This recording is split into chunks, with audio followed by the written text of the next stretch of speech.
Today I'm going to be showing you how to solve a system of linear equations using a graphing calculator. Just a reminder, a calculator is a tool. It is not a crutch and it does not have a brain. So you cannot rely on the calculator to always get you the correct answer because you are the user of the calculator. If you put the wrong thing in, you will get the wrong thing out. Like all tools, it is important to know how to use it correctly and to know its limits. I've actually had several experiences in my life where I've saved money because I checked what somebody else had entered into whatever program they were using and found that they were charging me the wrong amount.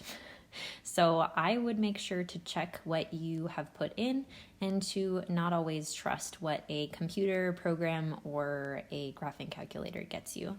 A lot of my students don't have graphing calculators, so I'm actually going to show you how to use Desmos. You can go there by either downloading the app or going to desmos.com. So we're going to skip this whole part where we talk about how to use a graphing calculator.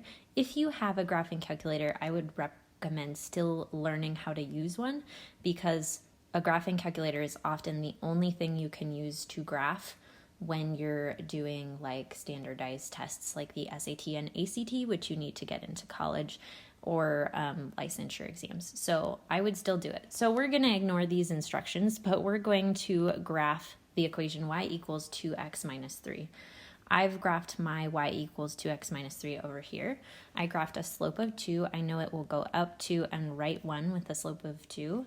And the minus 3 is the y-intercept. So please remember that you should know how to graph on your own so that you can check if your graphing calculator or your graphing calculator app did it correctly. Let's go ahead and go to Desmos. Desmos, when you download it, it'll look like this. And this is the graphing calculator part. It already has a grid all set up for me. I'm going to type in my equation. On your app, this little keyboard will automatically show up. If you have a computer, it'll think that you're going to type it in, but there might be some keys that you would want. So there is a keyboard icon in the bottom left-hand corner that you can click on to get this keyboard up. Okay, so I graphed this equation and it looks basically the same. Some things that look a little different in Desmos is that when you look from it goes from 0 to 2 and there's actually 4 squares. So be careful, not every square is worth 1. You want to make sure that you're reading this graph correctly. So this is, when it crosses, it's right in between -2 and -4, so I graphed it right. Now, sometimes it's not going to look exactly right on your graph and you want to view something differently. We call this the viewing window. To change the viewing window, you're going to go to the wrench in the upper right-hand corner. The wrench has a lot of things. I don't even know what Braille mode is, but the things I use the most are the grid, in case if I want to not see the numbers for whatever reason, or if I want to get rid of the little lines because I think they're confusing, I do those. Usually I keep everything in though. And then the viewing window you change by changing the x values and the y values. So right now we have the x values being between -10 and 10, and the y values being between -6.855 and 6.855. So let's say that we're just going to add a 0 on both of these. And so now that my x values are so big, it looks like this line is a lot steeper because each square is worth a lot more. So you got to be careful what your scale is because it'll change what your line looks like. Here's another thing you should keep in mind. These are less than or equal to symbols.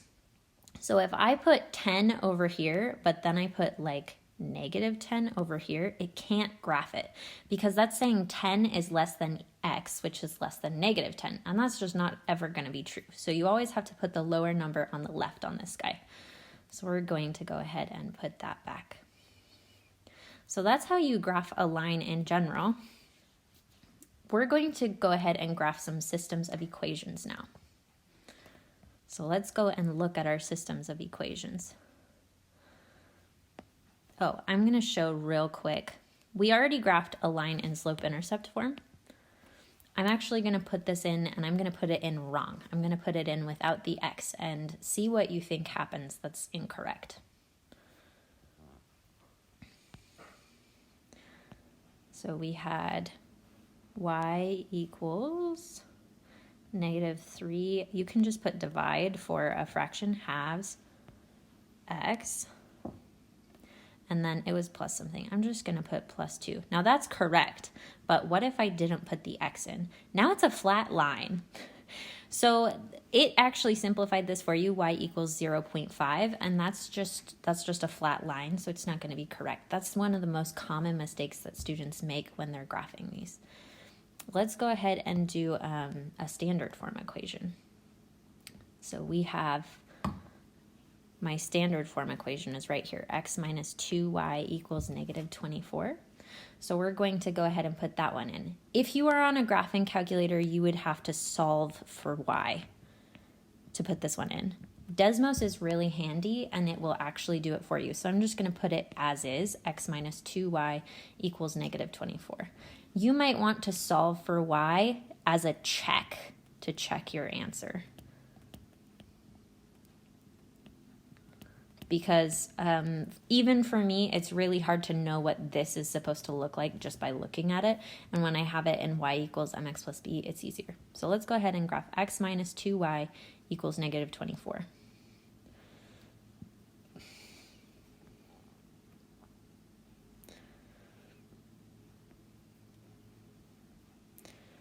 Okay, so my window is a little off. What's nice about Desmos is it'll automatically color code for you. So it's showing this green line, and the green line is way up there. So I want to actually see it. You can do this either by changing your viewing window, or you can actually just manipulate it by grabbing the screen like you would normally. So now I can see that this one crosses at y is 12, and you can find out what the points are by tapping or clicking on your screen. And you can even find points of intersection by tapping or clicking on the screen. And then it'll just tell you what the point is, which is really nice. Now let's go ahead and actually solve some systems. So we're going to go over here. This is our first system of equations. So I want to put y equals -3x plus 5 and y equals 2x minus 2. Remember, when you're solving, you're looking for the point x, y that works in both equations, or the one that's on both lines. So we're going to look for where the lines cross.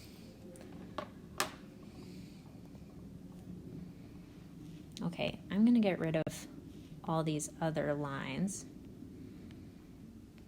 Okay, and I think the first one was y equals -3x plus 5.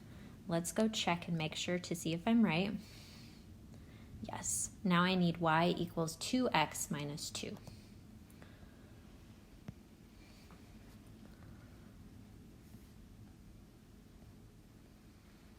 All right, so now I have it, and I don't actually, my point of intersection is on the screen, so I can just go and click on it, and it's 1.4, 0.8.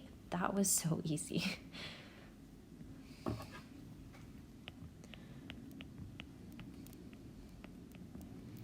And you might be like, why didn't you teach us this before?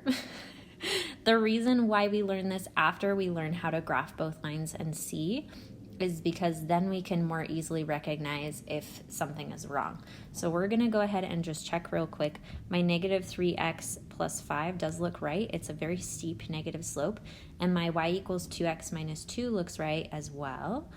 So this looks like it's probably the right answer.